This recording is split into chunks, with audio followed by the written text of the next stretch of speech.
Naannoon ani jiraadhu keessatti dubartiin heerumte tokko loltoota waboo 8 gudeedamteetti jedha namni kaardii dubbise. Dabalataanis ganda ollaa keenya keessatti mucaan durbaa haadha ishee fuulduratti loltoota waraana bilisummaa Oromootiin gudeedamtee ani ija kootiin argeeraa jedha. Namni biraa kaardii dubbise waan ijaan arge akkasiin kaardiitti hime. Yeroo loltuun mootummaa federaalaa mucaa durbaa waggaa 18 tammana barumsaa ani itti baradhuutti barattu naannoo keenya keessatti gudeedu ija kootiin argeeraa jedha. Erga yakka sana irratti raawwateen booda akka ishee waan irra ga'e kana hin gabaasneef jecha achumatti itti dhukaasee ajjeesee biraa deemee jechuun himama. Akka mooltan daawwattootaaf hordoftoota Anolee Global Media oduu odeeffannoo keenya mata duree tokko qofa irratti xiyyeeffatu galgala kanaas qabannee dhufneeti jirra. Odeeffannoo keenya galgala kana irratti xiyyeeffannu qorannoo Gujiitti gaggeeffame kan dhiittaa mirga namoomaa waboo fi raayyaan ittisa biyyaa raawwatan isin biraan geenya. Daawwattoota keenya nuti akka AJM'tti qorannoo kaardii gaggeesse kana osoo irraa hin hir'isin osoo ittiin dabalin isin biraan geenya. Qorannoon kun dhaabbata miti mootummaa bilisaan waan hojjetameef AJM's miidiyaa uummataa waan ta'eef ammoo yakka waraanni bilisummaa Oromoo raawwates yakka ammoo qaamonni mootummaa kan nageenyaa raawwatanis takka takkaan isin biraan ga'a. Loltoonni mootummaatii fi waraanni bilisummaa Oromoo jumlaadhaan gudeeduu dabalatee yakkoota hedduu godina Gujii keessatti raawwatanii jedha dhaabbanni kaard. Dhaabbanni kaard qorannoo yeroo dheeraa itti fudhatee fi fuula 174 qabu afaanota 3 baasee ifoomseeti jira. Dhaabbanni kaard jedhamu kun qorannaa sagalee Gujii jedhuun sarbama mirga namoomaa suukanneessoo Gujii keessatti raawwataman tokko tokkotti lafa kaa'eeti jira. Dhaabbanni wiirtuu dagaagina mirgootaa fi dimokiraasii irratti hojjetu kun sarbama mirga namoomaa suukanneessoo ta'an 36 miidhamtoota maatii miidhamtootaatii fi ragaalee sanadaa irraa hin argadhee jedhu ifatti baasee kaa'eeti jira. Yakkoonni ajjeechaa seeraan alaa Gujii keessatti raawwatamuu, ajjeechaan dhoksaa fi addabaabaa'ii Gujiitti raawwatamuu, hidhaan jumlaa Gujii keessatti raawwatamuu, hidhaan seeraan alaa, dararaan, manneen gubuu, tasa butamuu namootaa, buqqaatii, gudeeddii shamarraniitii fi dubartoota Gujiitti raawwatamuu qorannoo fuula 174tiin baaseeti jira dhaabbatichi. Qorannichi waggoota 5 darban keessatti wal dhibdee mootummaa Itiyoophiyaatii fi hidhattoota waraana bilisummaa Oromoo gidduutti godinaalee Gujiitii fi Gujii lixaa keessatti uumameen gaaga'amni uummata nagaa guddaan akka uumamuuf sababa ta'eeraa jedha. Dhaabbanni kaardi itti dabaluunis wal dhibdee yeroo dheeraaf godina Gujii keessa turee fi osoo addaan hin citiin jiru kun jiraattota naannichaatiif dararaa hamaa fi sarbamni mirga namoomaa akka raawwatamu karaa saaqeeraa jedhama. Kanaas ammoo humnoonni nageenyaa mootummaatii fi garee waraana bilisummaa Oromoo akka sarbama mirga namoomaa raawwataniif daandii bal'aa ta'ee fi jiraa jedha dhaabbatichi. Dhaabbanni kaardi kun qorannoo isaa afaan 3tiin baaseen dhiittaa mirga namoomaa suukanneessaa godinaalee Gujiitii fi Gujii lixaatti raawwataman akka xiyyeeffannoo hin argannees kaasama. Haalli achi keessa jiru sodaachisaa fi garaa nama raasa kan jedhe dhaabbanni kun kanaaf ammoo miidiyaaleen tokkoyyuu xiyyeeffannaa hin kennine jedhu. Waltajjii qorannichi ifoome irratti hoogganaa sagantaalee dhaabbata kaardi kan ta'an obbo Mangistuu Asaffaa naannoo giddugaleessaa irraa fagaatee waan argamuuf godinni Gujii dhiittaa mirga namoomaa achitti raawwatamu miidiyaaleenis ta'ee wanti tokkoyyuu xiyyeeffannoo akka hin kennineef dubbatu. Walwaraansa Gujiitii fi dubartoota. Sarbama mirga namoomaa qorannichi xiyyeeffannoo addaa kenneef keessaa tokko sababa wal waraansaatiin miidhaa qaamaa fi qora qalbii dubartootaa fi shamarran irra dhaqqabedha. Akkuma addunyaattu bakka waraanni jirutti yeroo ammaa kana haalaan miidhamaa kan jiran dubartootaa fi daa'immanii fi jaarsoleedha.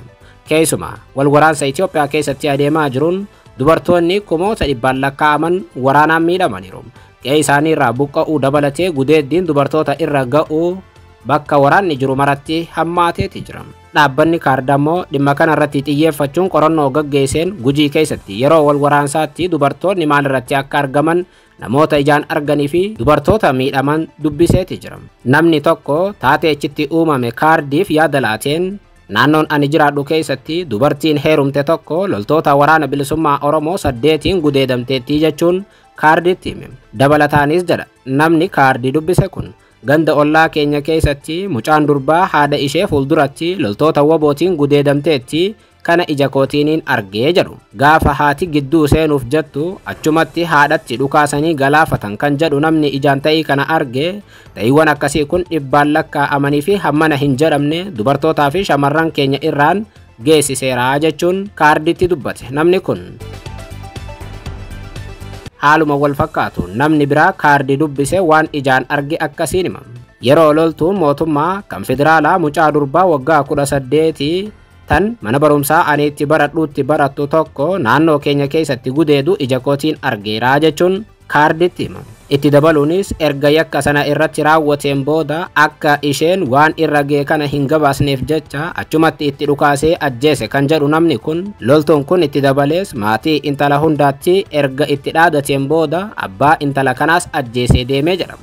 Qorannoon kaardii kunis humnoonni waboo gandoota baadiyyaa keessatti humnoonni nageenyaa kan mootummaa ammoo naannoo magaalotaatti lameenuu dubartoota irratti yakka hamaa gudeeddii fi koorniyaa bu'uureeffate raawwachuu ifoomseeti jira. Dubartoonni fi shamarran bakkoota lolli qawwee itti hammaatu godinoota Gujii fi Gujii lixaa keessa turan yakkoota koorniyaa bu'uureeffatan kanneen akka gudeeddii, reebichaa fi salphifamuu garagaraa kanneen gidiraa isaanii ittuu hammeessan baay'eef saaxilamaniiru jechuun dhaabbanni qorannoo gaggeesse kaardii ibseeti jira. Miidhaa saalaa dubartoota irra ga'u ilaalchisee dhaabbanni qorannoo kana gaggeesse kaard akkas jechuun kaa'eeti jira. Loltoonni waraana bilisummaa Oromoo halkan dubartii abbaa manaa ishee fuulduratti gudeeduu jedha qorannichi. Humnoonni mootummaa ammoo guyyaa gocha kana akka raawwatan miidhamtoota dubbisuu mirkaneeffadheeraa jedha kaard. Humnoonni mootummaa midhaanii fi mana walitti qabanii gubuu, namni magaalaa keessaa mana qabu ammoo akka deeggaraa mootummaatti waan yaadamuuf waraanni bilisummaa Oromoo irratti xiyyeeffataa jedha qorannichi. Waraanni bilisummaa Oromoo humnoota mootummaa deeggartu akkasumas ammoo soortu jedhee yeroo ummata komatu, humnoonni mootummaa ammoo qabeenya qonnaan bulaa jalaa saamuu jedha qorannichi. Sababii dhiibbaa fi gudeeddii loltoota garagaraatiin yeroo wal fakkaataatti dubartoota irratti raawwatamu irraa kan ka'e magaalaa san keessatti dubartiin haftee hin jiru jechuun dhaabbanni qorannoo gaggeesse ibseeti jira. Dhaabbanni qorannoo gaggeesse kun itti fufees akkas jedha. Ijoolleen durbaa yeroo loltuudhaan gudeedamanitti sababii yaaddoo balaa loltoonni sun booda isaan irraan ga'uu danda'an irraa kan ka'e yakkoota akkasii gabaasuuf kaka'umsi isaan agarsiisan baay'ee gadi aanaa akka ta'e mirkaneeffadheeraa jedha. Jechuun loltoonni mootummaas haa ta'u loltoonni waraana bilisummaa Oromoo dubartii takka yoo gudeedan sana booda dubartiin san kan beeksiftu yookaan ammoo kan himattu yoo ta'e miidhaan boodaawwan irra ga'uuf himachuu sodaatu jedha. Kanaaf dubartoonni hedduun callisiifamanii akka jiran dhaabbatichi saaxileera. Qorannichi humnoonni nageenyaa kan mootummaatii fi waraanni bilisummaa Oromoo lamaanuu ajjeechaa seeraan alaas akka raawwatan, hidhaa jumlaas akka raawwatan, lammiilee nagaa fi mormitoota irratti ammoo humna hammaan olii fayyadamuu keessatti qooda fudhataniiru jedha. Gochoonni kunis du'a lubbuu namoota baay'eetii fi qilleensa sodaa Oromiyaatti uumeeraa jedha. Addatti ammoo Gujiitti uumeeraa jedha dhaabbatichi. Akka qorannichi kun ibsutti taanaan waggoota 5 darban kana keessatti waldhibdeen mootummaa Itiyoophiyaatii fi waraana bilisummaa Oromoo gidduutti godinaalee Gujii fi Gujii lixaa keessatti uumame gaaga'amni uummata nagaa guddaan akka uumamuuf sababa ta'eeraa jedha. Bara 2023tti ammoo hundeeffamni godina haaraa godina Boorana Bahaa rakkoo ture ittuu akka ammeesse dhaabbanni kun ibseeti jira. Sochiiwwan mormii godina kana keessatti uumaman hordofee qaamoleen nageenyaa kan mootummaa dubartoota irratti gaaga'ama hedduu fidaniiru, namoota nagaa kan biraallee hedduu rakkisaniiru jedha. Ajjeechaawwan seeraan alaa qaamonni nageenyaa akka raawwatanis qorannichi ni saaxilama. Dhaabbanni qorannoo kana gaggeesse kaard xumura irrattis qaamolee waldhibdee keessaa harka qaban hunduu mootummaa fi waboonis dhukaasa dhaabuudhaan lammiilee nagaatii fi gareewwan saaxilamoo ta'an tiksuu irratti xiyyeeffachuun seerota namummaa addunyaatii fi ulaagaa mirga namummaatiif bitamuu danda'uun akka irra jiraatu gorseeti jira. Yakkamtoota yakkoota kanneen raawwatan waraana bilisummaa Oromootis haa ta'u qaamolee nageenyaa kan mootummaa adda baasuu fi karaa adeemsa seeraa haqa qabeessa ta'een itti gaafatamummaa mirkaneessuuf qorannoon of danda'aa ta'e taasifamuu akka qabus dabaluun akeekeeti jira. Furmaata karaa nagaa kan mirgaa fi kabaja lammiilee kabachiisuu fiduufis qaamolee wal dhibdee qaban ta'anii marii fi wal marii taasisuun murteessaadhaas jedha. dhaabbatichi. Qorannichi gabaasa dhiyoo kana OCHM baase wabeeffachuun sababii walwaraansa bara 2018 irraa kaasee itti fufeen godinaalee Oromiyaa akka Boorana Bahaa, Gujii fi Gujii Lixaatti namoonni 453 itti siqan qe'ee isaaniirraa waraanaaf jecha akka buqqaanis ibseeti jira. Argannoo qorannoon ifoome kana bu'uureeffachuunis guyyoota 5f dhiittaa mirga namoomaa suukanneessaa Gujiitti raawwachaa jiruuf sagalee ta'uuf sochii miidiyaa hawaasaatiin taasifamu akka jirus obbo Mangistuu Asaffaa waltajjii qorannichi itti ifoome irratti himaniiti jiru.